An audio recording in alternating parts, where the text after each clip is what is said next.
Okay, we're going to get started, folks. The City Council Committee on Public Health, Safety, and the Environment, co-posted with Committee of the Whole, met in Council Chambers Tuesday, June 9th, 2020 at 6:30 p.m. for the purpose of discussing the matters listed below. Notice of this meeting was posted on May 28th, 2020 at 12:13 p.m. This meeting is being recorded. When I flip back to the main screen, I'll recognize who's in attendance. The subjects will be number 148, plastic, straws, styrofoam, cigarette butts, nip bottles, etc., and number 149, gas ordinance relative to the gas ban. In attendance, we have Councilors Hapworth, Riccardi, Morcillo, and Prosnewski. All members of the committee are present. I don't see any other councilors, is that right? Also in attendance, we have from the CERC committee, Jeff Cohen. We have from Don Hayes will enter soon. I'm sorry, say it again? Don Hayes, the chair, will enter soon. Right, thank you very much. We have our recycling coordinator, and I think she handles our solid waste as well. Michaela Guglielmi. I'm butchering your last name, I apologize. We have Pat Gazumba from SAFE. We have Stan Franzine from SAFE. We have Jenna Ide from the City of Salem. We have Barbara Warren from Salem Sound Coach Watch. Esmeralda Bisono. From where? From what department? Sustainability and Resiliency Coordinator for the city. Thank you. You're welcome. We have Councilor Dominguez, at-large councilor, just joined us, not being a member of the committee. We have City Engineer Dave Knowlton. We have John Hayes about to pop in from CERC. And we have Eric Duffy as well. We have a lot of people as attendees. And I think everybody that is supposed to be a panelist, it has been made a panelist. Does that look right, committee? Very quiet committee. It's good. It's not good. It's not good. So we have two matters here before us tonight. We have the plastics issue and a gas issue. It's very related. Well, the same groups are interested in both of those. And it's the reason why I decided to host both of those tonight, to make it convenient so that we're not having two different meeting days. I see both kind of meetings happening in a similar type of format, if you would. I see the plastics. I've been asked to have the plastics be taken first. So we're going to spend 30 or 45 minutes or so, maximum 45 minutes on that issue. And then advance to the gas issue following that. The goal on the plastics, I would like to hear, actually the goal on both, I think, I'd like to hear from everyone to see where we're at as a group and as a city, and where do we want to go from here. At the second meeting, later at a second meeting on just the plastics issues, I think we'll dive into each of the plastic issues, the straws, the nip bottles, and balloon releases, and all the different things that we've been talking about one by one, and see what we want to do with that. But this meeting, I think, will be more of an introduction to try to get us all on the same page without getting into the bog down in the nitty gritty of each matter. So I'd like to talk about today being a little bit more general on where do we want to go with the whole plastic issues here in Salem. And then the second meeting, hopefully later in June, maybe June 23rd, I'm trying to get a Zoom date that's available. So maybe the 23rd or 24th, and I'll check with the committee first to see if we're available, and then with Barbara Warren and Salem Sound Coast Watch to see if they're available on the plastics issue. We'll talk about the gas issue a little bit later. So several councilors already commented to me, both privately, but also on the floor of the council when this matter was first introduced. Councilor Prosnewski talked about some of his experience of seeing a lot of plastics on our beautiful harbor that we're all out there in boats or looking at from the shoreline, but we don't see what's laying on the harbor floor and out in Salem Sound as well. Barbara Warren has a lot of experience on this as well. So I'm going to ask any very brief comments from our committee members, and in particular from Councilor Prosnewski, if he could just relay and strengthen a little bit about what he's seen out in the harbor in the way of plastics. Then I'm going to turn the matter over to Barbara Warren for a brief update on, not a brief update, but a brief overview on why we're even thinking about doing these things. What is the harm of the plastics? And Barbara can speak to this whole issue pretty well. So with that, any committee members like to make a comment? And I'd like to hear from Councilor Prosnewski on his experience with seeing the plastics on the harbor floor, if you would. So Councilor Prosnewski. Thank you, Steve. Can you hear me all right? Yes, you're good. Hello, everybody. Steve and I were talking back a few months ago, actually, about some of his concerns about plastics, not only out on land, but what we have out in the harbor. And he knows that I have some experience on the Salem Police dive team. I've been underwater often with our dive team. We train monthly, and I've seen what's on the bottom of our ocean. And in all honesty, it is a travesty. We go down there, and it looks, in some places it looks like a trash bucket. And then most of it's plastic bottles, water bottles, soda pop containers, and things like that. Not so much straws or much of anything else. And also some of the ropes and nylons that are used by fishermen that have been discarded. But that I think those were done not maliciously, but I just think that people haven't been caring and been throwing a lot of trash overboard, and now it's sitting on the bottom of our oceans, and it just doesn't go away. We go down there, and you expect to see a beautiful ocean bottom, and unfortunately, what you see is basically a trash can. So Steve and I have talked about that, and I'm not sure exactly what the answer is to that, other than public education. But I think that's what we're here all about to listen to. So I'll just turn it back over to Steve. Great, thank you, Councilor. Councilor Hapworth. Yeah, just one thing to add is from a letter that Judith Riley sent this morning. I think a lot of us received it. Just whatever we do around plastic straws, just ensuring that we're aware of the impact it would have on folks with disabilities, some of the unintended equity concerns that would happen with someone who was forced to bring their own straws with them to a restaurant. So I don't know if other communities have I'm sure they have grappled with this issue, and if there's a way around it that doesn't inordinately affect our disabled community. Yeah, Councilor Hapworth, I'm in full agreement on that. I'm the former handicap coordinator back in the late 1980s and 90s for Salem. I'm sensitive to those matters. What we're talking about here might not be a ban of all straws. It would just be on plastic straws if we go that route. So paper straws and other type of straws would still be allowed, as several restaurants, actually Barbara Warren can speak on this in a few minutes, several restaurants already offer different types of straws that are environmentally friendly, if you would. So yeah, I'm in support of the comments from Judith Riley. And to be clear, I'm also in support of some sort of a ban on specifically nips. I think that something like that is a serious issue. As a runner running around Salem, they are in every single neighborhood all over the city right now. So if we can do anything to just cut back on that a little bit, I think people will be pleased on a number of different fronts. And then the straws, I think, is one that just requires a little more nuance in if we tackle that, how we tackle that.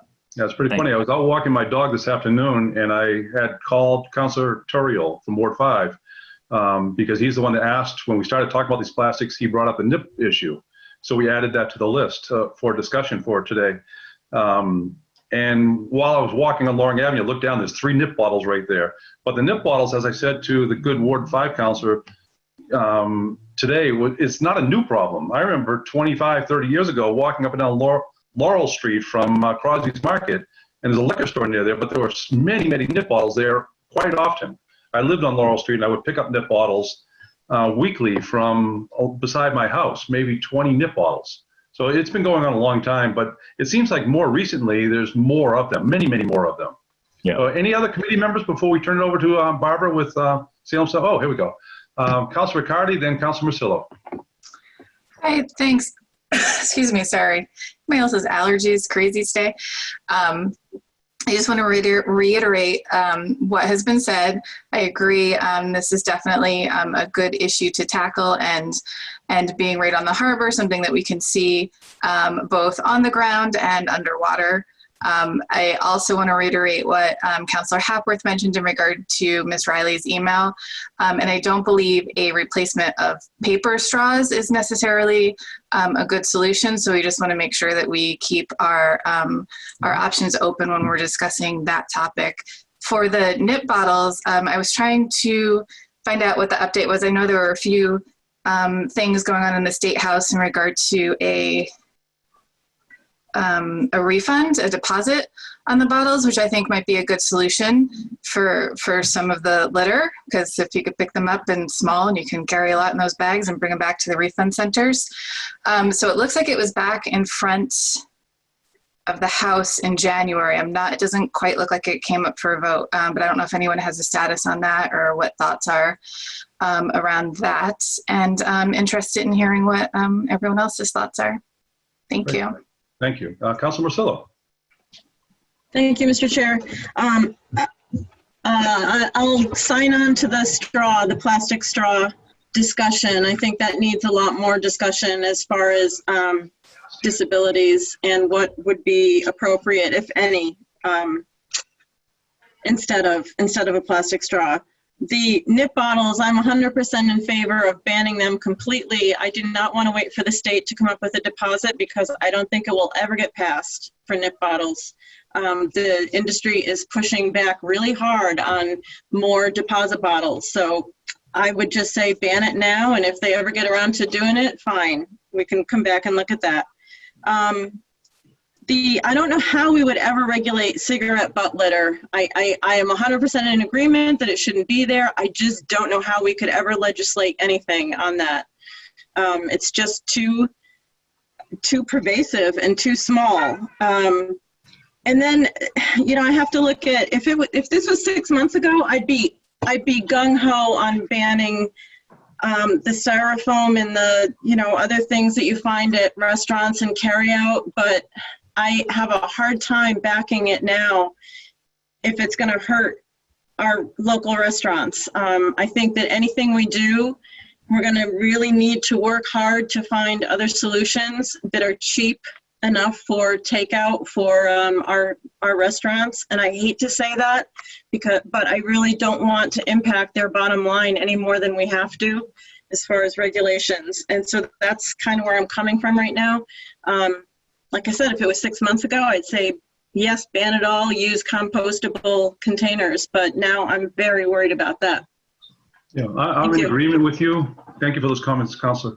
Like the plastic bag, supermarket bag ban that we implemented three and a half years ago, we delayed that ordinance by maybe almost a year. I think it was like 11 months or so before it was enacted, giving most stores the opportunity to get rid of all the stock, if you would, of what they had in stock. And I would expect something like this would happen as well. So maybe a January 1st enactment, if this were to be passed soon, maybe later. Don't know, but we will certainly discuss that. Yeah, Okay. I will say plastic bags are back though, so Yeah. that's a problem. Yep. Yeah. Agreed. I believe it's temporary though. Okay, let's turn this over to Barbara Warren from Salem Sound Coast Watch. Barbara, you'll need to hit the unmute button on the top right of your box. No, I got it. All right. Totally forgot. So thank you for having Salem Sound Coast Watch. We've been in the area working for 30 years, leading the way to a healthier sea and shore. And plastic litter, marine debris, trash in our streets it's been something we've been working on endlessly. So we are very supportive of all efforts to reduce that. And everybody made great comments, and hopefully I just prepared a few things to cover. But our goal really is to begin this conversation because it can't be done in one evening, and we realize that. So if I don't say what you really want, it's probably there in the back of the mind somewhere, right? But it is really important since we're a coastal community, because everything that we do here when we drop cigarette butts or have a helium balloon released accidentally even, it probably ends up in the ocean because we are right here at the ocean. I was thinking about the plastic problem, and I was thinking the people who are on the phone probably all understand it. So you've probably watched Baggett or Albatross movie or A Plastic Ocean. I couldn't even get through the trailer. That was enough for me on the plastic ocean. These things are so distressing. And to think of that, we've spent 70 years, we've had plastics, and what we've done to our world and our environment. Humans dump 14 tons. I'll give you some little things just to blow our minds, and you probably all heard them. Pew Charitable Trust came out today, 14 tons of plastic into the ocean every year, right? Every minute of every day, an equivalent of 1 truckload of plastic enters the ocean, right? Every minute of every day, 1 truckload of plastic. And plastic is not biodegradable. It just breaks down into smaller and smaller pieces with photodegradation. And so then we have this whole micro plastic problem where fish are ingesting it, plankton even. We see this when we go out and do sampling with with students, all ages. We look at it under a microscope, and you can actually see the plastic inside the plankton. And this affects the entire food chain. And then, of course, humans like to eat seafood, and are dependent on that as well. And then we have the problems of entanglement, the problems of ingestion, and it really affects the marine life we depend on. We have participated in the annual International Coast Sweep ever since we've been around, and it's 34 years old now. It started in 1986. It's run by the Oceans Conservancy, but Massachusetts, the Coastal Zone Management organizes it, and then we do beach cleanups everywhere. And what they do is they look at the top 10 most commonly found items in the world. And in 2017 was the first year that every item was made of plastic. Before that, in 2016, we still had glass bottles. Glass bottles, no more. It's all plastic. This year, or last year, 2019, cigarette butts for the last 4 years has been number 1. Food wrappers, 2. Straws and stirrers, number 3. Plastic utensils, forks, spoons, knives, number 4. Plastic beverage bottles, somebody mentioned them. Conrad did, and down on our ocean floor. Every second, 20,000 plastic bottles are purchased around the globe. And only 7% are recycled. And in 2021, it's estimated that 480 billion plastic drinking bottles will be manufactured. So the problem continues to get worse. Number 6 is the plastic bottle cap. So you've got the plastic bottle, the plastic bottle cap pops off. It floats, the bottle fills with water and sinks. I actually saw a video of and it just went out of my head. It'll come in a minute. But the entrance of the Mediterranean Sea, what is it? Somebody? The Gibraltar. Yes, Straits of Gibraltar. Thank you. And the plastic bottles there, just because of the way the currents go, were like 6 feet deep. So this is what we're doing to the ocean. Plastic garbage bags has dropped. It's now number 7 on the list. 8 is other plastic bags. So I think we are seeing a decrease in plastic bags on the shore and in town, in the cities, because of the plastic bag bans. They do make a difference. Not everybody has gone back to using plastics during the COVID-19. I mean, they can, but people are still giving out paper bags, which is great to see. Number 9 is plastic lids. And then number 10 is plastic cups and plates. So you see, it's all single-use plastics. So there are lots of solutions, and some of you mentioned some of them this evening already. But we're here really to try to start beginning to think, is it a ban? Is it a resolution? We've done a lot of education. The city worked with a group of us was it just last year, Michaela, on a Skip the Straw campaign. And we went out to restaurants. We have a group of students that have been working with us since, probably 5 or 6 years now. Different students every year in our Talking Trash for Clean Oceans program. And so many of them each year have been going out to restaurants and talking to them. We've come up with a plan we hope to continue working on called Coast Smart Restaurants. And we are at it. What we have been doing is trying to educate restaurants and business owners about what the options are and what are the alternatives. There are alternatives now. They are getting cheaper. So that's the way we've been proceeding. What else did I want to say? So we're here to support this process. One of our students did who was a junior at the Salem High, and she was in our program this year, which had to stop, was shortchanged because of COVID-19. But I was looking at a presentation, and I'm not sure if she did present this to the committee or not. I know it was her plan, but I just pulled out some of the key things that are so disturbing about styrofoam or expanded polystyrene. The styrene damages the nerves and the respiratory system. When heated, it can leach into the food and beverages. Our students in our cafeterias in school eat off of styrene or styrofoam.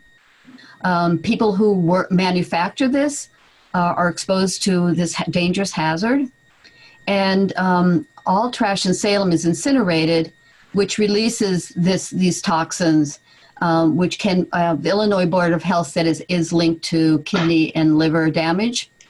And also styrofoam is porous, so it can, when it's in the environment, been littered, it can absorb harmful substances as well. Dunkin' Donuts uses styrofoam. We have 13 locations here in Salem, but they said, and we're in 2020 now, that they were going to stop the use of styrofoam. So we are having businesses, large businesses, international businesses, moving away from these plastics, moving away from plastic straws. There are many, many options for other alternatives to plastic straws.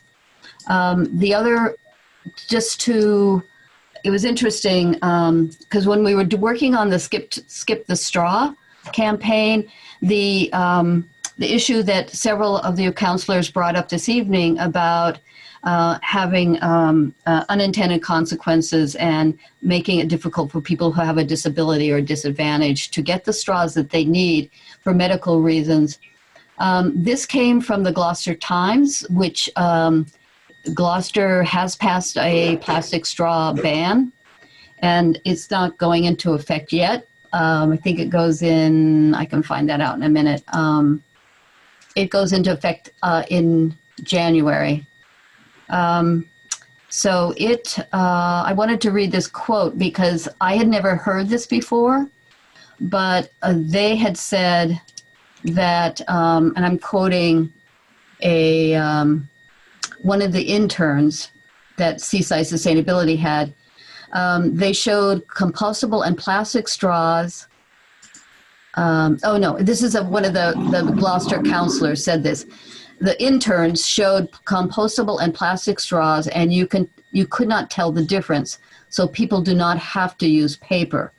This comparison was one reason he and his fellow counselors approved removing a proposed clause that would have exempted hospitals, nursing homes, and other institutions serving populations that need straws for medical reasons. I just found that today. I haven't researched that. So I think there's a lot of discussion here to get the right ordinance, to get the right way to move forward, and a lot of investigation. Salem Sound Coast Watch would like to be part of this, and hopefully we can bring in some of our high school students and other staff, Emily and Maggie. So I'm going to stop there because, I think we all know what the problem is. Great. Excellent overview. Thank you, Barbara. Just to point out, the city of Salem worked with Salem Sound Coast Watch, Barbara, and a couple of high school interns when they first started on writing the plastic, not just writing, but education around the plastic bag, supermarket bag ban. And by the time it passed, I think they were off into college. And now I think Tori Keiko, I think, kind of led the lead. I think that was her name. She moved into Ward 7, which is a good thing. But I think she just graduated from college. So it's been a while since that first started. Yeah. Okay. Yeah. Any other comments from counselors before I open it up to the public? We want to hear from everybody here today, including our people that are charged with recycling and solid waste. So Councilor Marcillo. Thank you, Mr. Chair. I have a question for Ms. Warren on the Coast Smart Restaurant. Is that something that you've already done, or are you discussing that? Because I think that would be a really good start to this, to give kind of a certification for certain restaurants. So we have been working on it, and each year it gets a little stronger and a little more developed. And so this next year we were really hoping to, take a large jump with it. And we would love the counselors to help us with that. Yep. Thank you. Barbara, what percentage of all the restaurants you think that in Salem that you've actually had the opportunity to reach out for educational purposes? And what percentage of that, or what percentage of the total do you think are actually listening and acting? Yeah. Ballpark numbers. Yep. I would say, okay, so we did the survey probably 2 years ago. There was only one restaurant, a diner that was not supportive, basically. All of them were interested, and I would say it was interesting. We would go to them, and then they would say, "Oh, well, I'll think about it." And then 3 months later, we'd see them having changed their behavior. So maybe we got the top motivators first, but there was a lot of potential and interest. I would say very few were really negative. There was definitely some misconceptions that we wanted to work with. Like we asked them if they've composted, and some of the restaurants thought that it was against the Board of Health regulations to do composting in a restaurant. So, we learned a lot and felt like we could take that and expand and provide education and information that the restaurants could benefit from. Thank you. I'd like to hear from Michaela, if you'd offer any words of wisdom that you have from our recycling standpoint. If I've heard that the plastic straws mess up the recycling conveyor belts and some of the black plastics, and any information that you can share of how this may or may not affect our recycling program. Yeah, so the plastic straws, they can't be recycled. They're just too thin. They basically slip right through the cracks of all the recycling machinery. Black plastics, it's the scanners. They have optical sorters, and since it's black, it just kind of blends in with the conveyor belt below it. So unfortunately, the black plastic doesn't get recycled either. But luckily, it's a good thing that you can pretty easily reuse and clean out and store leftovers in. So yeah, I think promoting a lot of reuse of these single-use plastic containers, that helps. And yeah. Great. Thank you. Any other panelists would like to offer any? I see Councilor Riccardi. Simply raise your hand. I'll recognize you, but Councilor Riccardi. Sure. I just wanted to follow up with Ms. Warren, something that you mentioned about the schools. So I do recall back in the day when my kid was at the school, she was mentioning that they don't have straws in the school and certain other things that they do in the cafeterias, because that's kind of probably a big win that we would have if we banned plastics, and probably one of our biggest as a city contributors to single-use plastics in the cafeterias of our schools. I didn't quite get the details of if we were there yet, or if it was something that was already in the works, or if you have any details about that.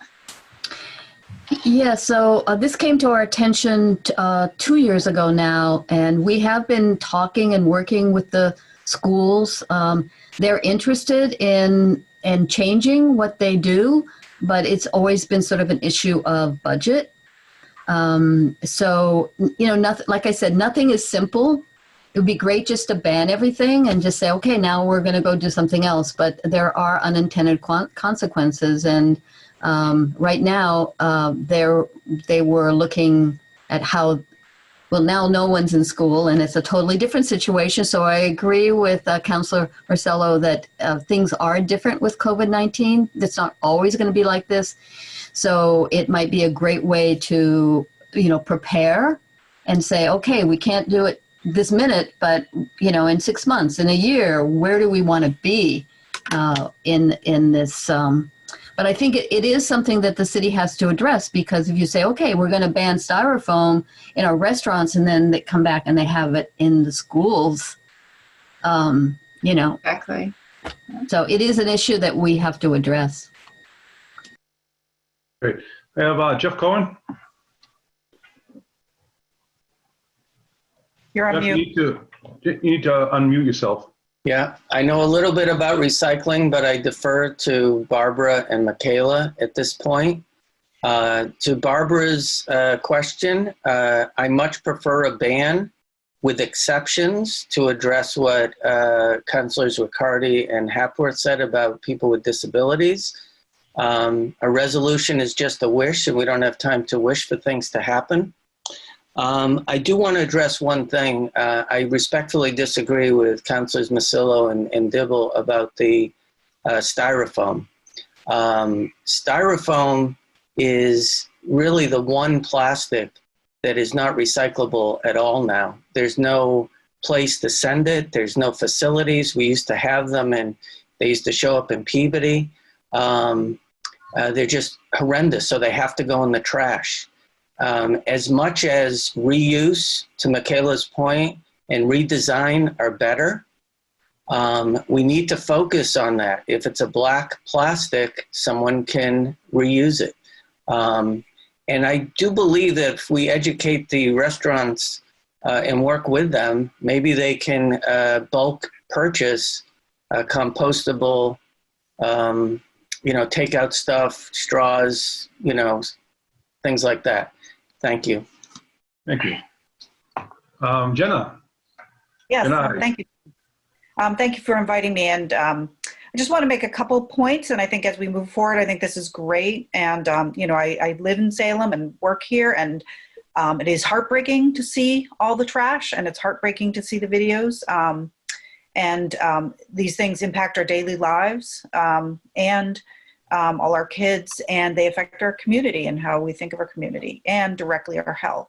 But I do think, I just want to make a couple notes that I think what we should do is not sort of go into assuming a cost impact or not. I think that's part of the research. When I worked for the state, we worked for a ton of different colleges, and I know they're a little different, and facilities. And actually they found one of the biggest things they did was they just got rid of trays, which means they didn't have to wash them, which saved energy and water. They didn't have to buy them. They weren't buying disposable. And that meant kids picked up less food, which meant they were healthier because they weren't piling a ton of food on their tray and then just throwing 90%, a huge amount of food is thrown into the trash at cafeterias. So that was a win-win-win, and it saved them money.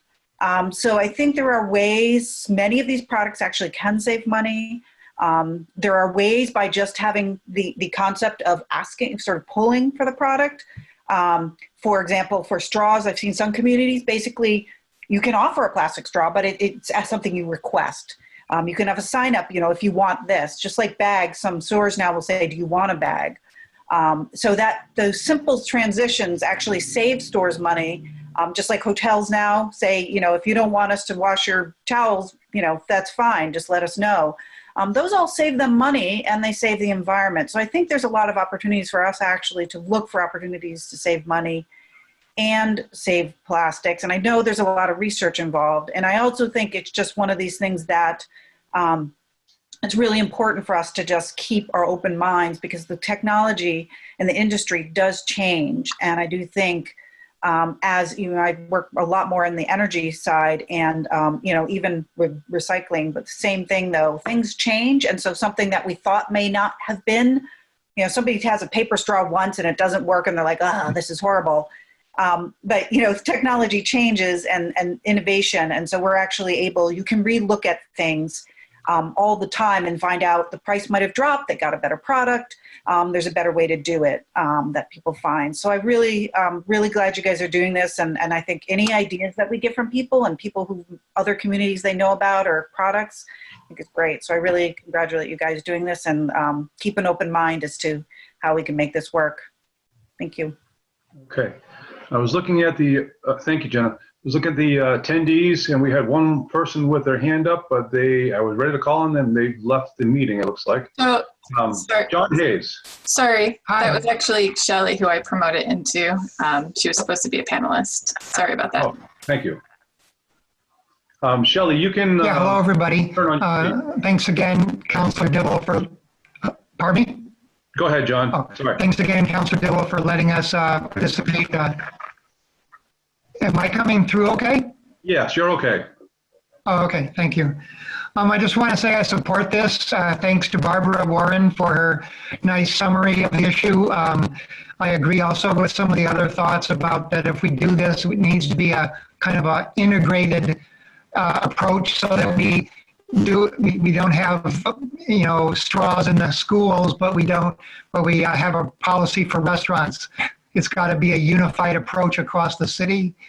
I think when we make a rationale for passing this, being a coastal community where a lot of the residents eat fish, the idea of microplastics in the actual fish we eat is just such a strong selling point that we need to pass this, and we need to have and hope that other coastal communities do it too. I think another rationale is that the amazing collapse of the recycling industry because of China and partly not accepting our waste. So we have a collapse of a recycling industry. We have a coastal community that eats fish and documented knowledge of microplastics in fish that we eat. And this is just necessary. We need necessary resolution. And so as a resident of Salem, I think I can speak. I'm chair of CERC. We definitely support this movement. Thank you. Great. It's good to have your support. John, good to see you. I've known you for just a few decades. So good to have you on board. Shelley, you had your hand raised. Was it just about becoming a panelist, or I'll turn it over? There you go. Yeah, here I am. I guess I just wanted to share a couple things or ask a question. During this current COVID time, with the restaurants now serving on patios, is it a city-wide regulation to use plastic or beverage containers, or is that up to the individual restaurant? Does anybody know the answer to that? Unless there's a state law or state requirement the governor may have put out, it's up to each restaurant on what type of materials they want to use to service their customers. Okay, because I actually just enjoyed my first meal out today, and we were a little bit dismayed to find plastic, although we had plates and regular silverware, or everything like, an $11 glass of wine was in a plastic cup, which was a little disappointing. And we were told that they thought it was part of the regulations. So if that was the case, that would be pretty disappointing. But that, I guess, lends a lot of weight to the need to actually work with restaurants to kind of share from a public health perspective. You could definitely kill more viruses and germs with the heat of a dishwasher and cause less damage than using plastic. So I think working with restaurants and takeout places is really critical. And I really, the idea of trying to maybe do some kind of bulk purchasing, because I know that those products can get pretty expensive, might be a really good way to go, especially with all the tourism that we have. I really feel like there's just so much waste out there, single-use waste with plastics in our restaurants and takeout. So I think that's a great avenue to go. I agree with you. I think with regard to COVID, I'm not going to speak as a health official at all, but what I've heard is that the COVID will stay on plastics, on metal surfaces, a heck of a whole lot longer than it will stay on paper services. I have definitely read those studies as well. Yeah. Okay. Comments from anybody else? Barbara Warren. Responding to Shelley, I do remember reading something in what was part of phase 2 with restaurants, and it did say that silverware had to be wrapped. It didn't say it had to be plastic. So if they didn't say that with silverware, I can't imagine they said it with cups. But this is what we found when we were doing surveys with the restaurants. There's a lot of misinformation. And even like great restaurants who were doing compostable straws, but they never told anybody. Or there was one restaurant that everything was compostable, but they didn't compost. So they were throwing it all in the trash. So here they're spending more money to buy these things, but then they're throwing them in the trash anyway. So there's a lot of misconceptions, and now with COVID-19, we probably even have more. So I think that's definitely something we can address. Yeah. But that is different than a ban. So, we have to work this through. Now is certainly a good time for us to at least begin the discussion on all of this. But we're getting close to the end of our time for the plastic portion of the discussion.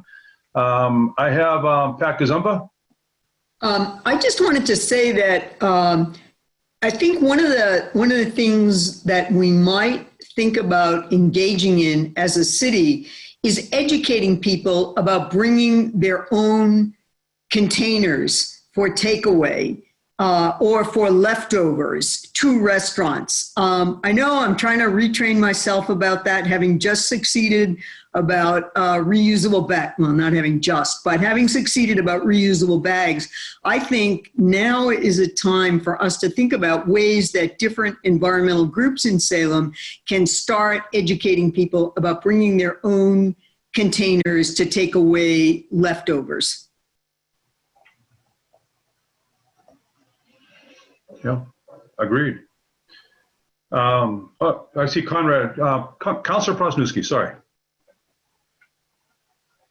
Thank you, Steve. Also, I'm addressing this to Barbara. I'm not sure that there's some kind of an educational component that can go out to people that are out boating and using the beaches to be able to clean up after themselves. I think people should know that, if we throw something out, discard something on the street, there's a street sweeper, the city will pick it up. If it's on the beach or it washes up on the shore, there are people that will clean the beaches and pick up things off the beaches. Nobody takes care of the ocean bottom. There is no street sweeper or trash pickers on the bottom of the ocean. Everything that's thrown overboard stays on the bottom of the ocean, and it stays there for years and years and years. I just think people should somehow be a little bit more cautious of the fact that, that if they're out there, please be careful of what goes in the water, and if they see something in the water, take it out of the water before it winds up on the bottom. Thank you. Okay, from the public, we have Steve Kapenis. I'm going to allow you to speak if you can unmute on your end. Good morning, Steve. I just wanted to add a little about the degradation of our recycling plastics market. For a little background, I hold my engineering degree in plastics and have been in plastics for just a little over 20 years, from R&D all the way through managing a global sales company. One of the biggest problems in the U.S., it wasn't so much China, but in the last year, the price of plastics has degraded incredibly. To give you an idea, plastic pellets from the manufacturer today cost about 30 cents per pound. So there is no demand for manufacturers to use recycled material, sometimes even their own, because the cost of recycling, actually those pellets are going to cost the manufacturers more. So I actually have customers today that are throwing away their scrap because it's cheaper for them to buy virgin material. And that's one of the things that have really led to plastics no longer being recycled at the high volumes we used to. Thanks. Yes, very interesting, Steve. I wasn't aware of that. Any other hands do I see? I don't see any from the attendees. Any comments from the panelists? Michaela almost put her hand up, but she tricked me. Can I going to say one more thing. This is Shelley Stuhler. I hesitate to, to say that we should wait till the COVID crisis is over to do something because, I think we're actually I work at Mass General. We're preparing for another surge. This might be with us for some time until there's a vaccine. And then there might be another pandemic around the corner. So we might be in this world for, some time now. And I think trying to reduce our plastic consumption as a whole is definitely something to strive for. Thank you.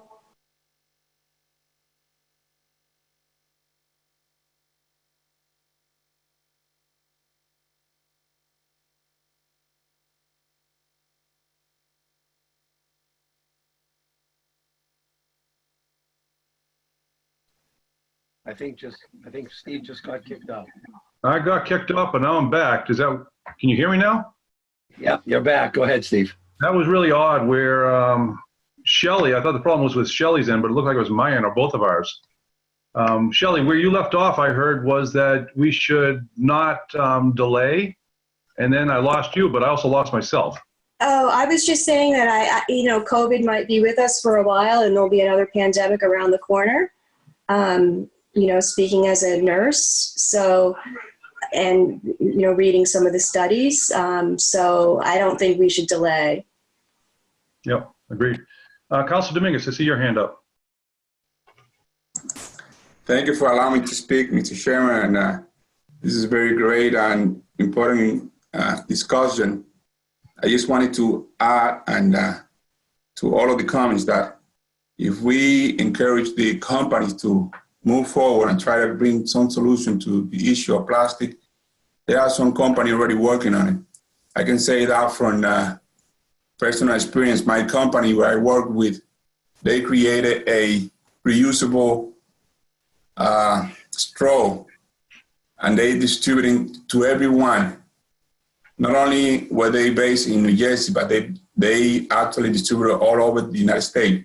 And I think this is a great opportunity, like everybody been saying, to educate the public and to make sure that we, as a city, help the environment the most.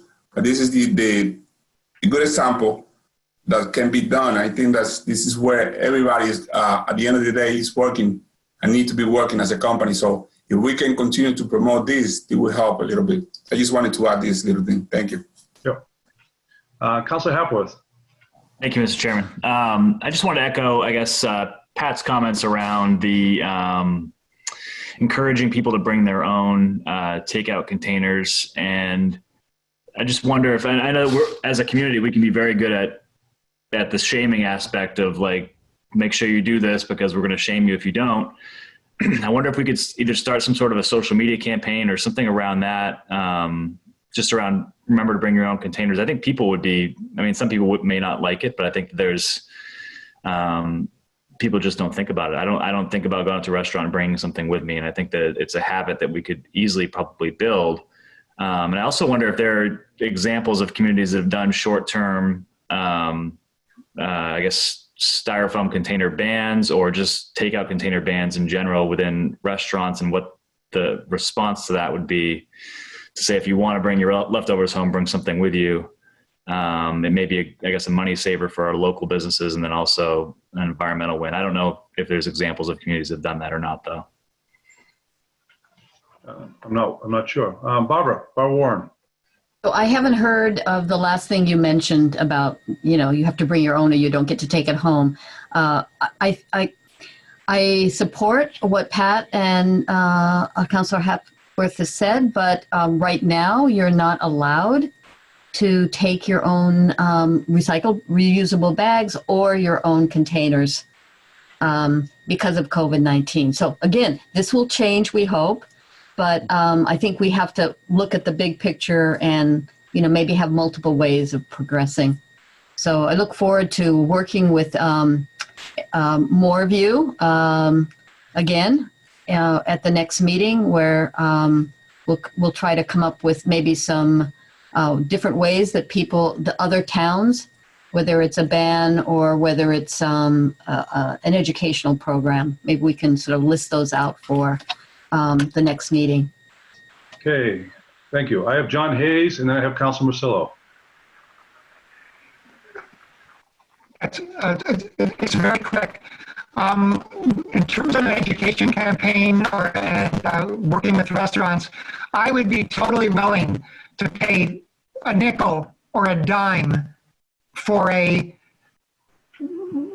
takeout container from a restaurant that is not plastic. I think it's just having it be a cost just would not be a problem. A nickel or a dime for a takeout container that's not plastic at a restaurant. It's just would be trivial. Agreed. Thank you. Councilor Marcillo. Thank you, Mr. Chair.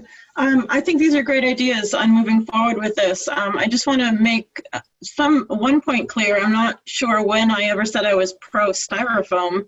I am not.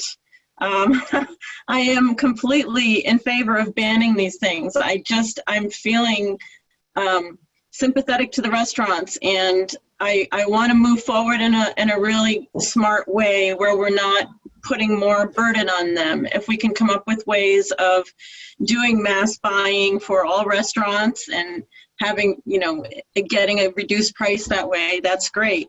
Right now, they're just trying to use, the guidelines say here that the utensils and place settings have to be single use or sanitized after each use. Mm-hmm. So they're just trying to do the fastest thing for them to get the restaurants open and get people in and out. I think we need to be sympathetic, and if we can do more on our end, that's great to help them out. That's all. Thank you. Great. Thank you. I have Doug. Hi. One thing, and this would be a kind of a long-term sort of stretch goal, I guess, but when you think about a specific problem like takeout, not takeout sort of when you order takeout at restaurants, but leftovers, for instance. Well, we're not actually looking at what the root cause of that problem is, which is portion sizes are too large. I mean, restaurants, and this would have to be sort of restaurants that were looking to kind of go the extra mile. And maybe this would be something where a Salem State initiative where, you had students help out for aggregating the data. But if a restaurant would actually sit down and look at how much food they serve and how much food gets eaten and then how much food that gets thrown away, and then add all of that up over the course of just 1 year, I have to believe that they would see a major potential for savings. Not only do we already know that this is contributing to a nationwide health crisis,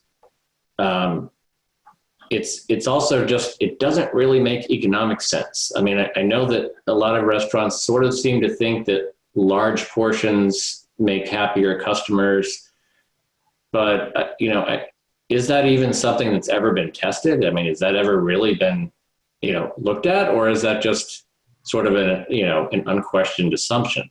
And so say every restaurant reduced their portion sizes by even just 15%, maybe you might actually have a huge reduction in food that gets thrown away, or food that has to go out in styrofoam containers because of leftovers.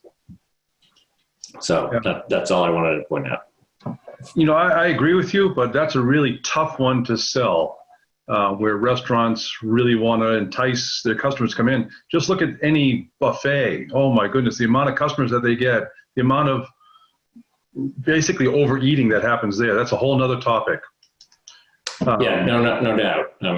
I just wanted to say that to me, as a former industrial designer and who has looked at things like plastics and recycling and end of life of products for a long time, I was sort of trained to always try to go, when I looked at a problem, to try to go back to the simplest or the most original root cause of that problem. And instead of trying to deal with it at the end, maybe try to go back a few steps and find out, well, okay, so why is this even happening? I agree that it would, for restaurants to look at it that way, it would require them to sort of really be interested in the big picture, right? But there could be an economic incentive too. You're right, on the low end, the buffet type style, okay, no, probably no economic incentive. But for other restaurants, maybe. Great. We're going to wrap it up soon and move on to the gas issue so I can free up some of the city staff that is here only for the plastic portion. A few might be here for both. So I'd like everybody take a look at the ordinance. You'll all be invited back for the next plastics meeting in a couple weeks.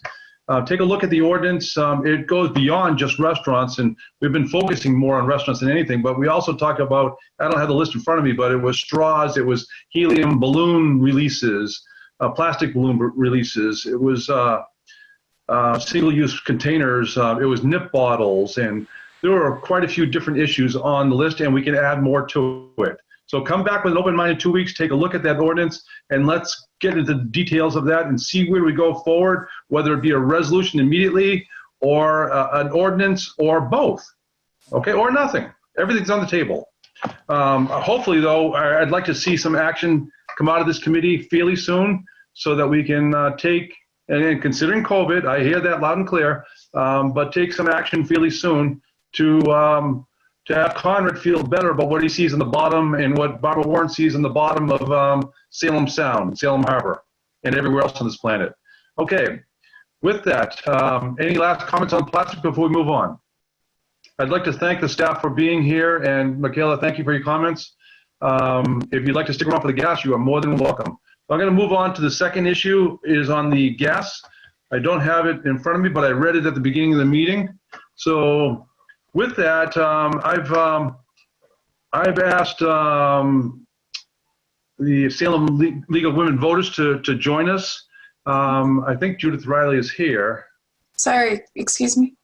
Yep, Councilman Riccardi. Yeah, I'm sorry. Before we move on, Yeah. I didn't realize we're moving on that fast. I just had a quick question because you said before the next meeting to read up on the ordinance. I just want to make sure I'm not missing something. Was an ordinance presented for that first topic?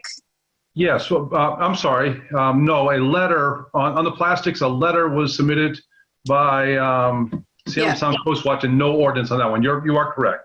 On the second matter on the gas, there is a draft ordinance that was submitted, and hopefully everybody received that draft ordinance on the gas issue. Right. Okay. So the follow-up for the first topic is to not read an ordinance because there isn't one submitted, right? Okay. I just wanted to make sure. Yeah, sorry about that. I was ahead of myself on that. It was my original goal way back to have a draft ordinance to all of you. That did not happen in time for the submission to the City Council, so therefore you don't have it as well. But that will be something that we'll discuss. The mission for this meeting, for this group before us, is to come up with either resolutions or ordinances to deal with the whole plastic issue. So it is on our table. We just don't have a draft yet. Okay, so I think we'll all be leaning on Barbara Warren and Salem Sound Coast Watch to help us with that, with the draft. Okay, that being said, Barbara Warren. So just quickly, I'll say that we will go through each of the items that have been talked about tonight, and we'll try to scope it out. Maybe not have a full-blown ordinance, but scope it out as we go. So just put your thinking caps on. Thank you. Barbara Warren, Salem Sound Coast Watch, formerly Salem Sound 2000, has never let me down. So I trust what you're going to be giving back to us. So thank you for stepping up to the plate. Okay. Second matter before us is on natural gas. I had asked the League of Women Voters to join us on this one. I don't see Judith Riley. Is she? Oh. Judith, are you with us? She's here. I'm here. I just turned off my video in case Yeah, I upgraded you from attendee to a panelist in the middle of that last presentation. I tried to upgrade you at the beginning, but it didn't work, and I noticed that, then I upgraded you again. I've attended quite a few gas meetings over the last 4 years now, I think it is, with Pat Kazumba, Stan Franzine, and other members of SAFE, who came and spoke before the city council about 4.25 years ago, right when I was a brand new freshman counselor, right at the beginning. And we've gone to a lot of meetings up in Lowell, down in Arlington. I've attended one in Brookline, another one in Boston, on different gas issues. And the League of Women Voters and a group called Mothers Out Front and others from different towns, and a lot of environmental groups. Brookline has done an amazing job, but a lot of environmental groups have taken action on getting the gas leaks that we have over 300 leaks in Salem, trying to get them fixed. Brookline took some steps and created an ordinance similar to what Berkeley, California, the first in the country, I believe, to pass a gas ban on new large construction projects, so that a new housing development could not tie into the existing gas infrastructure. And we drafted up a similar type of ordinance based on what Brookline had submitted, and softened it a little bit. Whereas I had met with the lawyers who were working with the Brookline team, and they stressed a couple of points, and that was soft. I don't remember what they are in front of me. I have to go back and check my notes back from then. But I'd like to get an update from SAFE, and in particular Pat Kazumba, on the reasons why we want to do this. Gas is causing a lot of human health impacts. It's killing our trees when it's leaking. It is one of the biggest causes of climate change, and on and on. But Pat has a really good handle on that. So I'd like to introduce Pat Kazumba, who I think we all know from SAFE, Salem Alliance for the Environment. Thanks a lot, Councilor Dibble.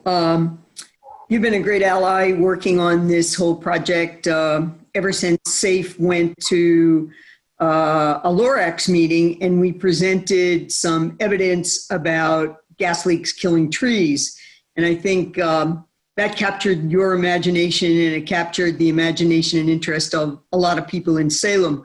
Ironically, SAFE had been talking about gas leaks and the devastation they were causing around issues like climate change.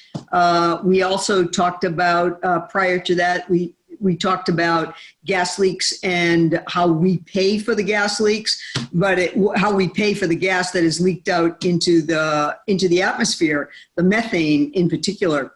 And it was when SAFE began talking about how gas leaks kill trees that we captured the attention of lots of people in Salem, because we all love our trees. We know what trees do for the environment, and you could see visibly what gas leaks were doing to trees all over our city. So that got a lot of interest from people about gas leaks and doing something about it. And as we move towards trying to reduce the kinds of greenhouse gas emissions that we need to reduce before 2050, before we go beyond the point of preserving what there is left of our planet, we really need to curb these greenhouse gas emissions. Both SAFE joined with the Gas Leaks Allies, a metropolitan Boston group that was focused on trying to make National Grid in particular responsive to this problem of leaking gas and the impact on the environment. And since 2017, we have allied ourselves with cities and towns around the whole metro Boston area, and we've learned a lot from them. And we've been able to bring National Grid to the table to begin discussing some of these issues with us. It's a daunting challenge. They've got all the cards. We are starting to get more cards ourselves so that we can hold them accountable. And I really want to thank Councilor Dibble and SAFE Vice President Stan Franzine for making the trip over to Arlington Town Hall, which is where we traditionally meet with National Grid and with other members of the Multi-Town Gas Leaks Initiative. So that brings me to the point of another strategy that the Gas Leaks Allies devised to both curb greenhouse gas emissions and to put pressure on National Grid to begin fixing some of these leaks. And that was the idea of banning gas, banning new gas infrastructure in major construction projects in cities and towns, and in more than a 50% remodel of a certain percentage of square footage of buildings. So the first town, as Councilor Dibble mentioned, Stan Franzine called our attention back last August to a story that he found about Berkeley, California, being the first municipality to ban new gas infrastructure in that particular city. There, of course, are waivers that can be granted, giving particular circumstances, et cetera. But essentially, it's to really call people's attention to, and developers' attention in particular, to the problem of expanding gas infrastructure. It's not just the infrastructure that's in our city, in our municipality, but it's the increased infrastructure that is built across states to transport more gas and to the municipalities. And building this infrastructure is really building for the future. And by that I mean we're building a gas infrastructure for the next 50 or so years. We don't have 50 or so years to stop expanding our use of fossil fuels, particularly natural gas. And so one of the strategies that Brookline came up with, as I mentioned, was passing a warrant that banned gas in that particular city. Because Brookline is a town, they operate by town meeting. Any such ordinance that they pass needs to go to the Attorney General's office of the state of Massachusetts.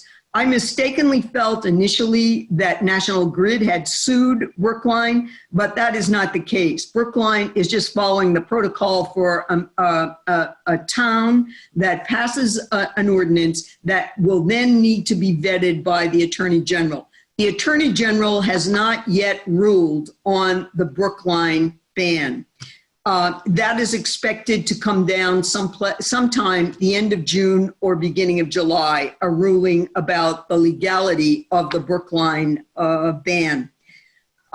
There was a big response from labor unions, gas fitters unions in particular, about the ban and the impact on unions. There was a real concern among people about the impact on people's jobs, et cetera, with a ban on glass. And lastly, that Brookline realized that using that kind of terminology, ban gas, was inflammatory, pardon the pun.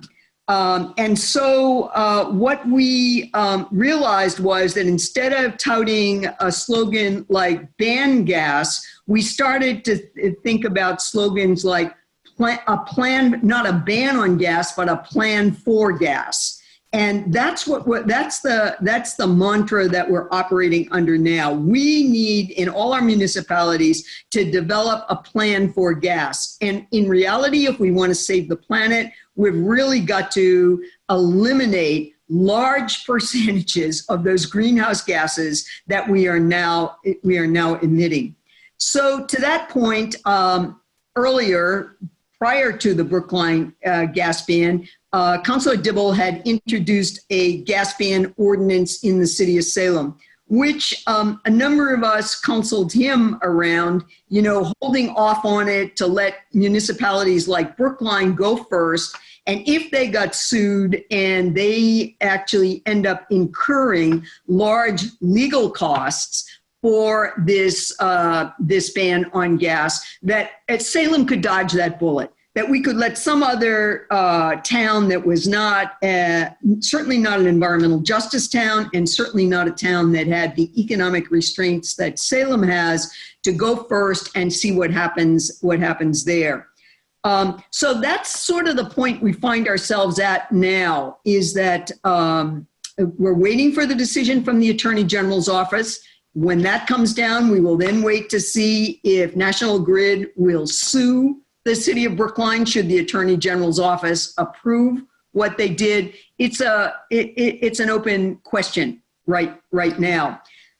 In the meantime, through the Gas Leaks Allies, and because both Stan and Councilor Dibble and myself were enthusiastic participants in the multi-town gas leaks initiative, and because all three of us attended the meeting in Brookline where Brookline laid out and had their attorneys lay out and had the architects from the town who had participated in developing their ban explain to us how they went about it. Salem was identified, as it has been identified for a number of years, as a city that is very proactive about trying to curb natural gas, both the gas leaks and the expansion of the infrastructure. So Brookline, as a result of their success, got connected with Rocky Mountain Institute, a prestigious think tank, environmental think tank in Colorado. And a call went out to all of the cities and towns who had participated in the multi-town gas leaks initiative that Rocky Mountain Institute was willing to offer what's called a building electrification accelerator. And this accelerator would be kind of the formation of a think tank that would offer to municipalities that participated both environmental, engineering, and legal advice about how to develop a workable gas leaks ordinance. And we were invited. We responded to that open invitation and said that we would SAFE would be interested in participating in that. Councilor Dibble said, from representing the city as a city councilor, said that he would be interested. SAFE, as I said, SAFE was on board about that.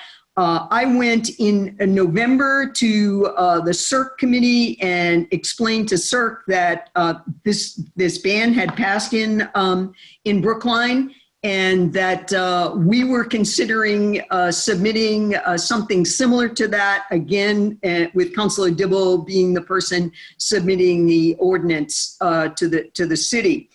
So the sum total of all of that action was that Salem, the city, and SAFE were invited to join, and I went back to CERC again and said SAFE would love to have CERC participate in this. And we arranged some conversation. Councilor Dibble arranged one conversation. I arranged another one. We brought in Jenna Ide to listen in on that. And I don't think Esmeralda Bisono was in on that, but we certainly filled in Esmeralda on that as well. And the sum total of it is that we have gone to Mayor Driscoll and proposed Salem, her giving us her approval of Salem going forward and participating in this building electrification accelerator. Let me go back and explain the change in the name. I mentioned that the ban gas moniker was one that was considered problematic. And so another way of talking about banning gas is really talking about electrifying all of our buildings, relying on hopefully more renewable energy to push the cost down on building electrification, and therefore making it more acceptable. I know one of the first environmental issues that I ever became involved in Salem, besides trying to close the coal burning power plant, was going and working with the school building committee on convincing them to change Salem High School from an electric building to a gas building. And now I find myself ironically in the position of wishing we had never done that. But of course, the inefficiency of that electric system in the building was problematic and probably should have been redone anyway. So the point we're at right now is that Rocky Mountain Institute has accepted Salem as a participant. Mayor Driscoll has given us kind of a tentative okay. We're pending Rocky Mountain Institute sending us a memorandum of understanding of what it would mean for the city and what it would mean for other participants from the city of Salem in this building electrification accelerator. And we're awaiting that. We expect to get it this week and to send it on to Jenna Ide and the mayor and have them look at it and see if they feel that it's workable. But right now, I feel very positive about the direction that we're moving in. And it would mean that we would participate in an 8-month accelerator where engineers, environmentalists, and legal experts would be advising us every step of the way around what we're doing to, in fact, cut down on the use of gas in the city of Salem. So I think that sums it up. I don't know, Councilor Dibble or Stan Franzine, if you have anything more, or John Hayes or Jeff Cohen from listening to or Jenna from listening to all of this. If there's any more that you would add, that would be helpful to people here. But it's a very exciting possibility. We're having all kinds of expertise offered to us free. And the requirement is that we submit to the city council an ordinance. It doesn't mean that the city council has to pass an ordinance. It just means we have to submit an ordinance to the city council sometime in 2021. So I think it's a potential big win for Salem. We certainly can get a lot of education along the way, and I would like to encourage support from this subcommittee of the city council to go forward with this. So that's all I have to say now, Councilor Dibble.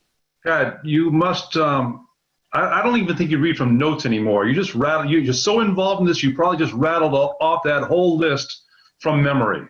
So It's nice sad. job. It's sad. Thank you. All of what you said, I agree with fully. There's a lot more smaller little nuts and bolts that you missed along the way, but we don't need to get bogged down in that. I did have a discussion with the mayor on this the end of last week, and she gave the city of Salem commitment to this effort. She said during the COVID and during the budget crisis that we're having right now, she can't allot manpower to this effort, or doesn't think she can at this time, rather. Allow manpower to this, especially where we're starting another $250,000 effort with the city of Beverly on a similar type of tract. And I talked about this being free. There's no cost to the city of Salem for this one from Rocky Mountain Institute. And I think the two efforts can complement each other, and she wound up agreeing. So we do have the mayor's and the city of Salem support for this, but I'm not sure if we're ever going to have manpower, at least during the budget crisis that we're talking about possibly having to lay off people and other issues right now. So that's where we're at on that with the mayor. I'd like to hear, we have a lot of experts here on this topic, but Jenna Ide has a lot to offer. Jeff Cohen has a lot to offer, I'm sure.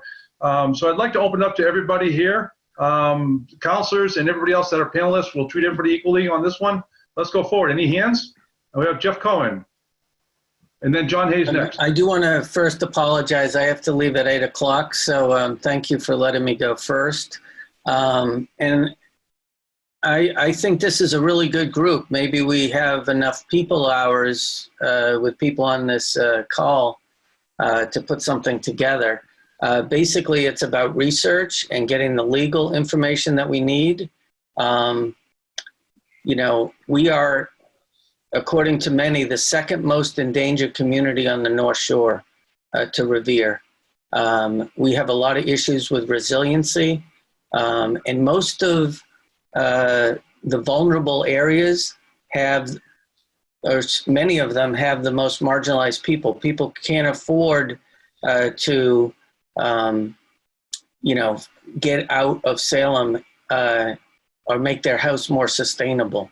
And as we make our city more sustainable, we really do have to try in any way we can to reduce our use of fossil fuels. So I want to commend Pat and the people in this subcommittee. And,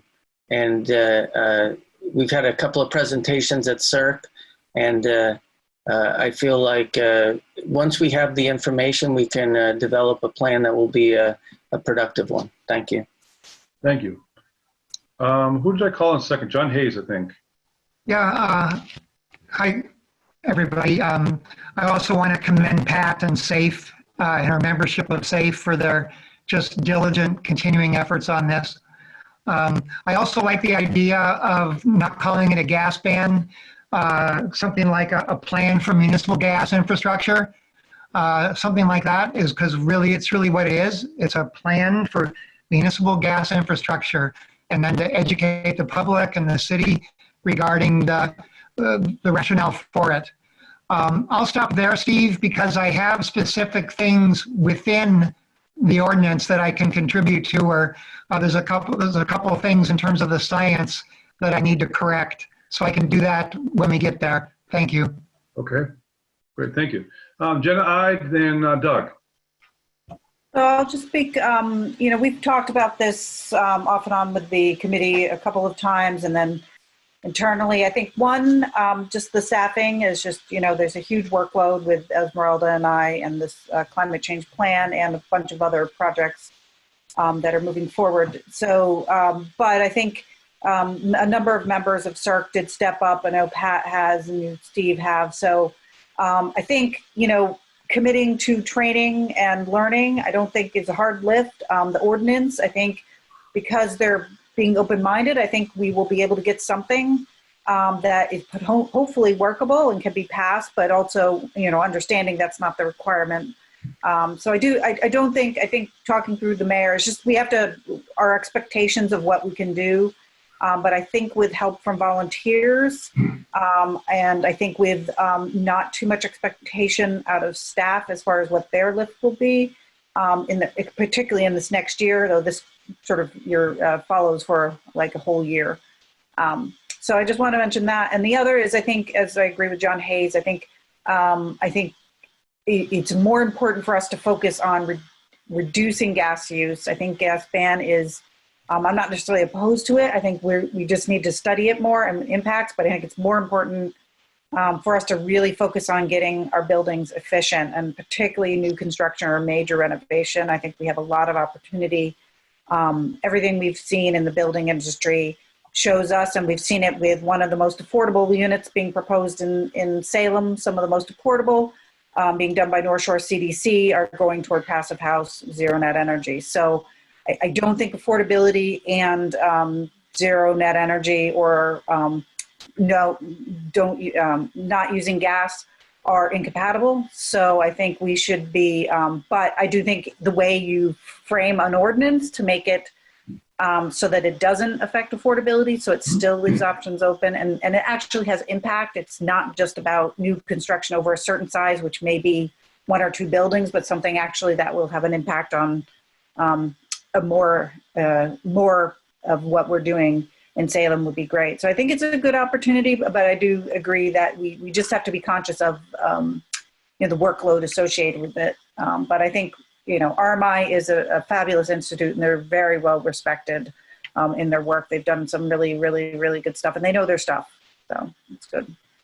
Jenna, thank you so much. I've been meaning to get together with you and bring a bottle of wine or a coffee or something and sit on your front steps and have some in-depth conversation about this. It's amazing how busy we are through this at this COVID time. It's crazy. So Doug, I think you were next.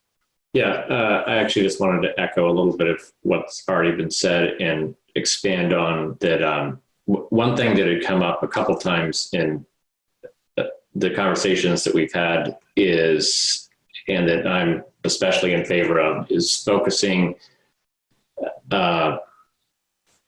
yes, on standards or requirements, but also looking at incentives as well. And so that, often if a particular issue is looked upon too narrowly, like too much of just, okay, we're going to ban gas, that wouldn't necessarily solve all problems. And I think that in many cases, if not most cases, with new buildings and renovations, what's not looked at really is efficiency. And so if you set the standards for energy efficiency high enough, not so much that it's economically prohibitive to, all but the few, but something that in aggregate could really make a real difference, and you set those standards and craft them in such a way, I think you will have, in many cases, the choice will just be, okay, we're not going to use gas, or we're going to use it targeted in a very narrow way, but use very efficient materials for the building, very efficient, heating and cooling, sort of looking at all of what's happening and seeing that it's, it's not just about the gas, it's really about all of those things. Because, you can have an extremely inefficient building that's all electrical, which obviously, considering that the electricity is generated by a gas plant anyway, that's not really helping, right? It's like we need to look at ways of, again, sort of from all ends of it, not just one thing. So I think this program, though, is great. Being able to be part of a educational institute and trained to, sort of look at all of the different facets and have access to experts that's all they do, that's all they do, is a huge opportunity for the city. So I'm very much in support of that. Thank you. I see Pat Kazumba. You know what, folks? I just want to say this is a real pain in the neck doing a Zoom meeting, looking to see if the hands are physically raised, looking to see if electronic hands are waved, chairing the meeting, and taking the notes that have to become part of the public record all at one time. It's possible, but it's a pain in the neck. Pat Kazumba.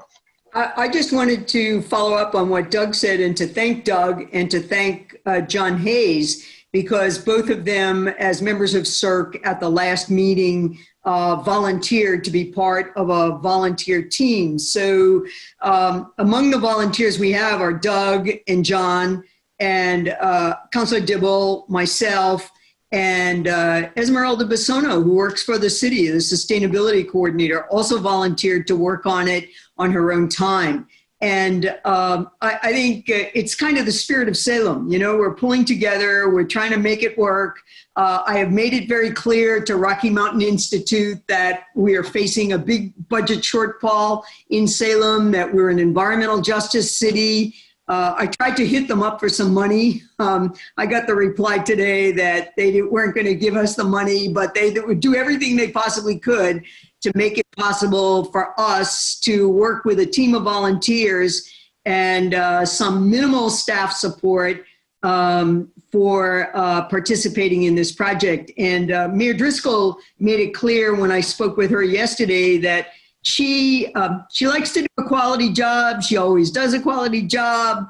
And she said, look, Pat, I don't want to overpromise and say that we're going to do all this and we're going to commit staff time when I don't feel as if in these economic times I can do that. But Rocky Mountain Institute is really appreciative of all the work we've done in Salem, and they're going to make it work for us.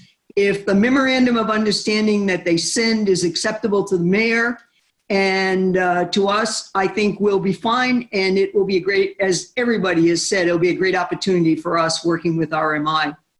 Absolutely. Looking at Stan? Yeah, can you hear me? Yes, you're on.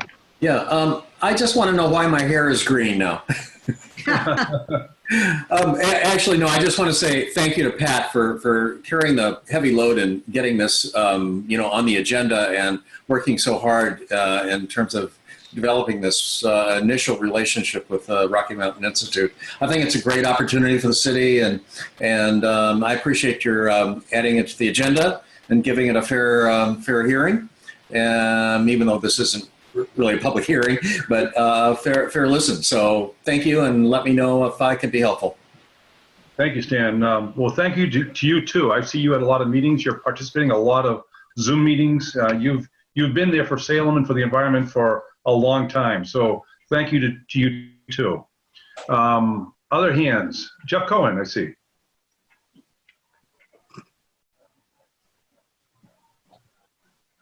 Jeff, did we lose you? Oh, I think he was saying bye.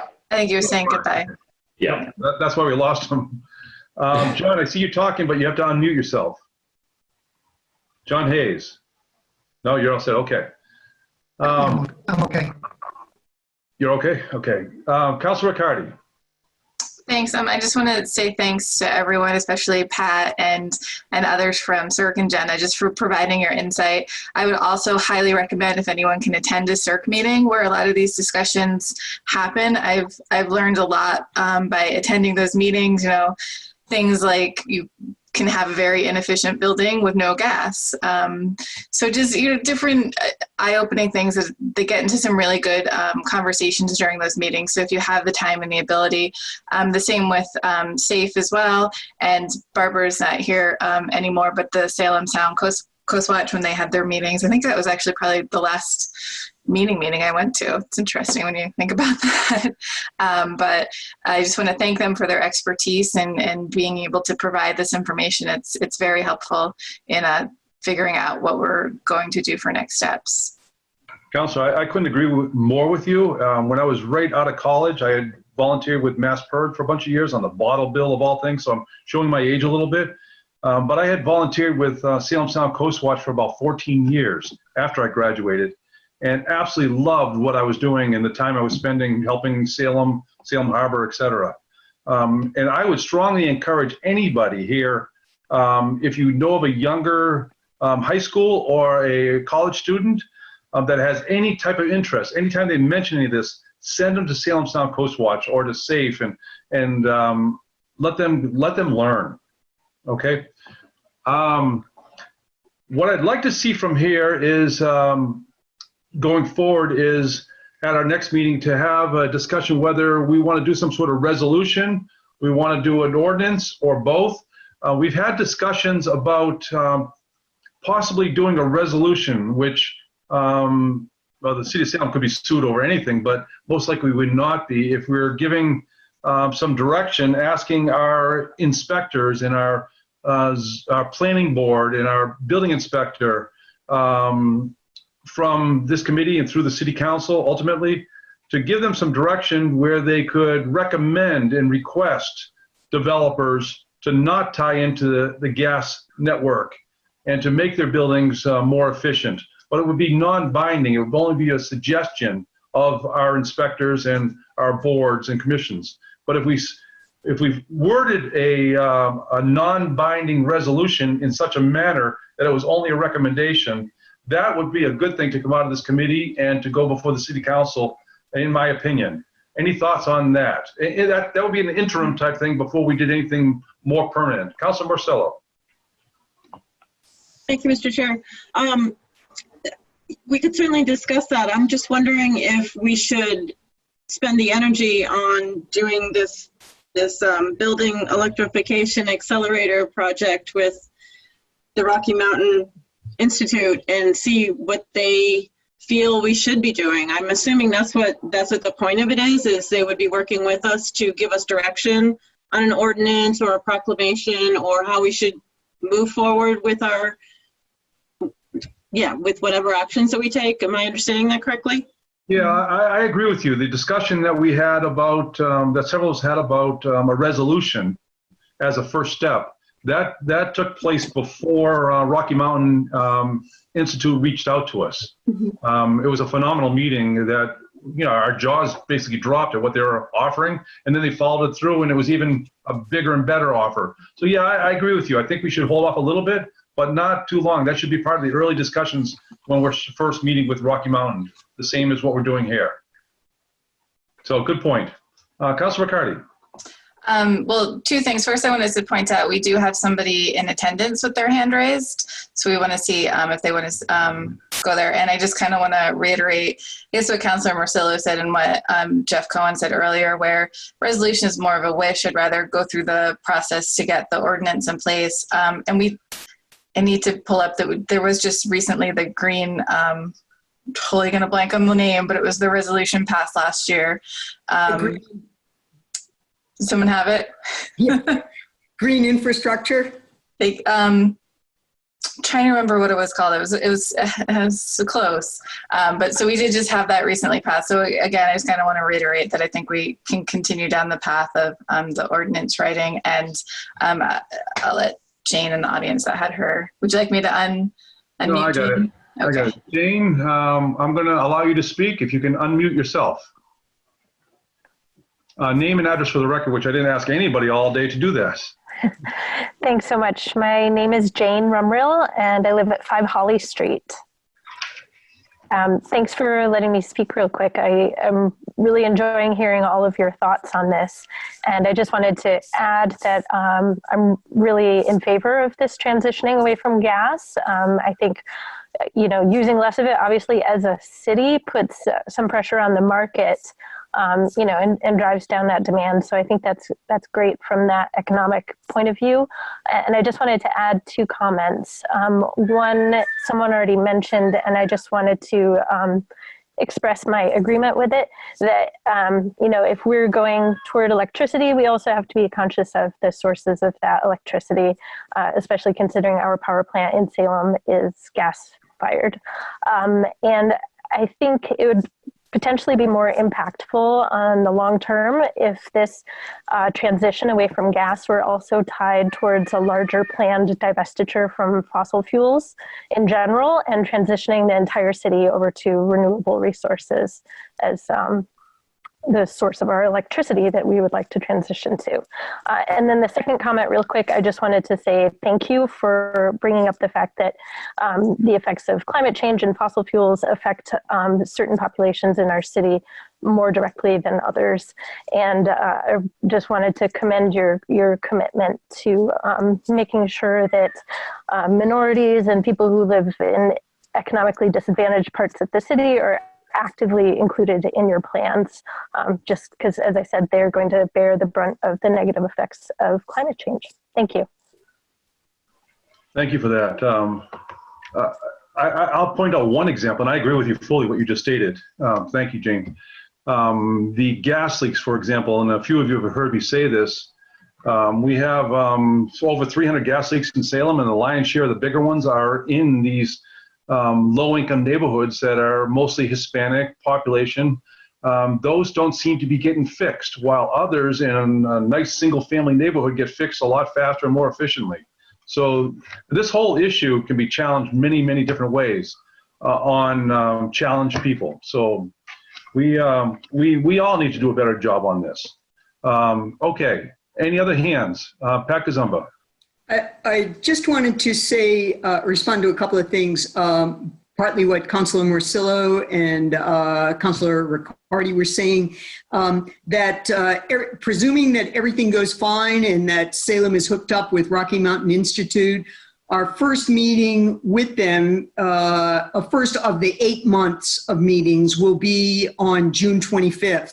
So we're going to move expeditiously on this topic. It's not waiting, and I'm not sure the energy that it would take to get temporary stopgap resolutions is necessarily a great idea. But we can get advice, certainly, to the point that Councilor Morcillo is making about whether that might be a good move to initially make. To the point that Jane was making, I want to assure you, Jane, that at the same time that SAFE is working on these gas leaks and stopping the use of fossil fuels, particularly gas, the two other big issues that we're working on are environmental justice, because as Councilor Dibble pointed out, we know the communities that are being most devastated by both the climate change and by the pandemic, the COVID pandemic, are communities of color. And we have a large Hispanic population in this city, and we're certainly aware of that, and that's a motivator for us.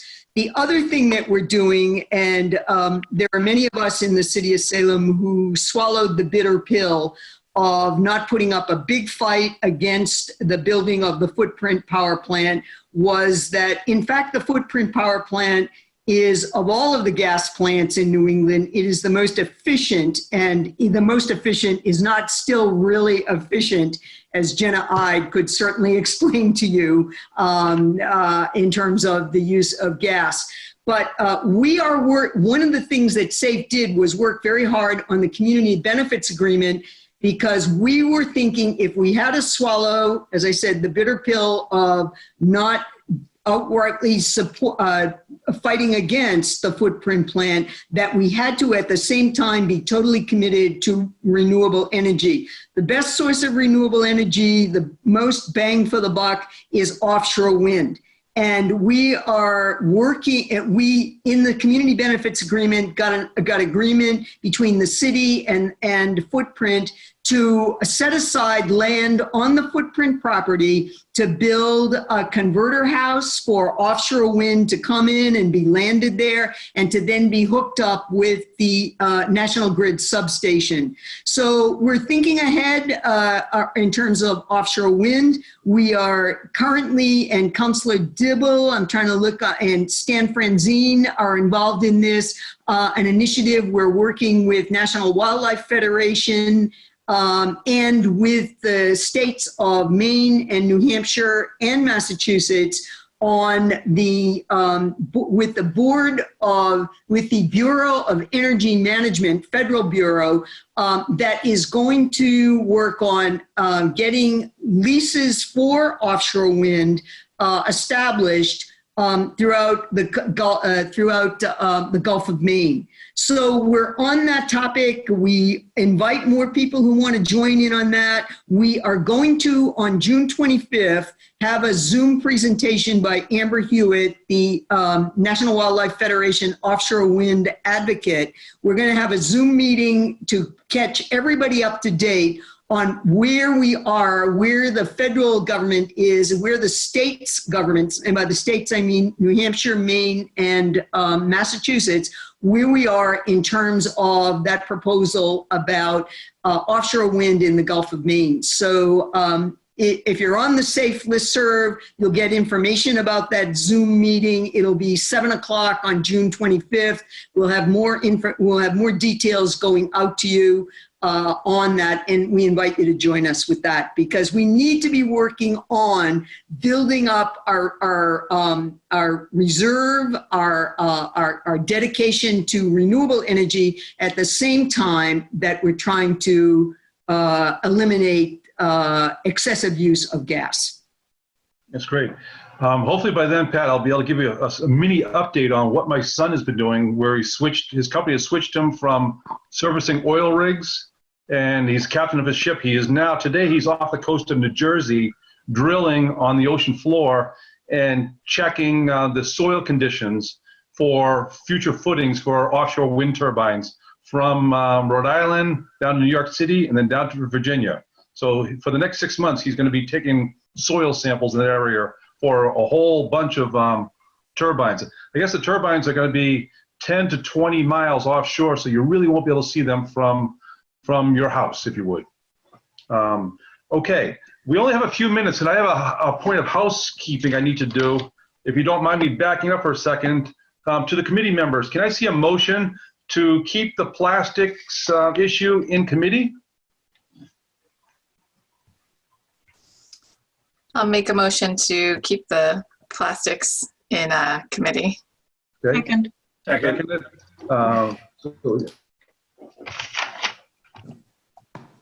All those in favor? All in favor. Very good. Thank you for that. Back to gas. Pat, can you carry the load for 30 more seconds? I held her speechless right there. I can't make a motion, can I? No, we're all set on that one. That was just. Okay. All right. We'll have councilors. We'll have to do the same thing in a few minutes. We only have 13 minutes, and I believe Zoom is going to shut off at 8:30 promptly. So we need to be done before then, I think, with our motions to do whatever we're going to do next. That's probably what we should talk about now. So. I would just say that I think the next thing is that we'll inform you, everybody on, I guess we'll try to inform everybody on this Zoom of what the city has finalized with Rocky Mountain Institute, and then we'll go from there. Agreed. Okay, any hands? Oh, sorry, Councilor Marcelo, I didn't see your hand. They're blended in with the bookshelves in the background, your fingers did. Thank you, Mr. Chair. I'd like to make a motion to keep this in committee. Do I have a second? Second. Councilor Prosnowski on that one. Councilor Marcelo, Councilor Prosnowski, second. All those in favor? 1, 2, 3, 4, 5. 5-0. Okay, we are keeping it in committee, and I thank you, all of you, for being here today, and those that were only here for the first half of the plastics half. I think this is a good introduction on both issues. The next meetings will be held separately. I wanted to put you all together so you can hear both. So thank you all. Any other parting words from anybody? Okay, can I see a motion to adjourn? John Hayes, you have your hand up? I did. Okay. I just wanted to, the Salem News and covered on June 5th, a petition by Attorney General Maura Healey regarding our greenhouse gas fighting pollution policy. And it's a petition to the DPU, Department of Public Utilities. So Attorney General Healey is, she's doing this enlightened thinking about, like what Pat Gazemba has said, when you build infrastructure for gas, it locks in emissions for years. So this came out June 5th, and she's petitioned the DPU to have their policy jive with Governor Baker's policy for net zero emissions by 2050. So it's neat that stuff is happening at the state level, and then here we are in enlightened city of Salem, also doing enlightened things. So that's my comment. Take care. Okay, John, I love you. Okay, thank you all again. Motion, can I see a motion to adjourn, please? Motion to adjourn. Motion by Councilor Hapworth to adjourn. All those in favor? It's unanimous. Thank you all. We are adjourned.